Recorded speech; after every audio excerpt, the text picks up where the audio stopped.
محترمہ be be صاحبہ کامل تفسیر جامعہ نظامیہ کی registered scholar Maulana Azad university. اس میں ایک اہم بات میں عرض کرنا چاہوں گا جو اس سے مربوط ہے. ہمارے شاگرد خاص ڈائس پہ موجود ہیں، نہیں دیکھتا، اشارہ نہیں کرتا. 15 برس پہلے سے ان کا میں پیچھا اٹھایا کہ شہر، گاؤں، دیہات، ملک شادیوں کا سلسلہ سال بھر جاری رہتا ہے چند مخصوص دنوں کو چھوڑ کر. میری یہ خواہش رہی، میں ریکویسٹ کرتا رہا کہ ہفتے میں کم از کم 2 دن سیٹرڈے سنڈے 3 گھنٹے کی کلاسز منعقد کی جائیں اور یہ پری میرج کاؤنسلنگ اس کو رکھا جائے. اخبارات کے ذمہ داروں تک بھی میں یہ بات پہنچایا کہ ہم تیار ہیں، ہم اس کا سلیبس فریم کر دیں گے. اب یہ ہے کہ اب اگلے ہفتے جس کی شادی ہو رہی ہے، اگلے مہینے ہو رہی ہے، تاریخ طے پہلے ہو جاتی ہے، تو ان لڑکوں کو، ان لڑکیوں کو علیحدہ علیحدہ کلاسز کے ذریعے سے ان کو ٹرین کیا جائے. صلح، اللہ کی رضا، رسول پاک صلی اللہ علیہ وسلم کی خوشنودی، ان کی اصلاح کے ذریعے. اور میں مدرسہ صوفیہ کی جانب سے، جو کہ تزکیے کا کام ہی ہے مدرسہ صوفیہ کا، تو اس راہ سے ہم انشاءاللہ شروع کریں گے. مگر اس شاگرد خاص کے شاگرد لڑکیوں کو بھی ہم اس میں انوالو کریں گے. بغیر اس کے کام نہیں ہو سکتا ہے. تنہا کوئی اجتماعی کام انجام دینا بہت مشکل کام ہے. انشاءاللہ ہم یہاں سے اعلان کر سکتے ہیں کہ ہم بالکل ایک تھوڑے ہی عرصے میں پری میرج کاؤنسلنگ کی کلاسز شروع کریں گے. اور اگر خانقاہ میں آگے آنا چاہیں تو خانقاہ میں ہم یہ منعقد کر سکتے ہیں، کیونکہ خواتین آتی ہیں، لڑکیاں آتی ہیں، مرد آتے ہیں، بوڑھے آتے ہیں، جوان آتے ہیں، بلکہ شادی شدہ لوگوں کی بھی کاؤنسلنگ کی ضرورت ہے. شادی ہو جانے کے باوجود یہ ضروری ہے کہ ان کے حقوق اور ذمہ داریاں بتلائیں. اب ہم آتے ہیں ہمارے مولانا ڈاکٹر حافظ محمد مستان علی خالصی صاحب، جامعۃ المومنات بانی ناظم. ان کا ہے ازدواجی اور معاشی مسائل میں رہبری. اہل طریقت کی ذمہ داری سب کے ہوں گے، لیکن آج ہم ہماری ذمہ داریوں پر ہی بات کر رہے ہیں. جناب حافظ مستان علی صاحب، یہ بھی کبریت احمد ہے، لٹتے نہیں. آئیے تشریف لائیے.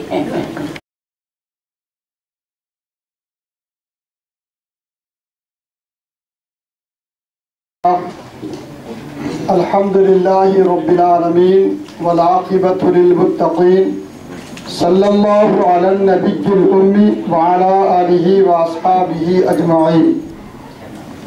اما بعد، فقد قال اللہ تبارک وتعالی فی القرآن المجید والفرقان الحمید: فاعوذ باللہ من الشیطان الرجیم، بسم اللہ الرحمن الرحیم.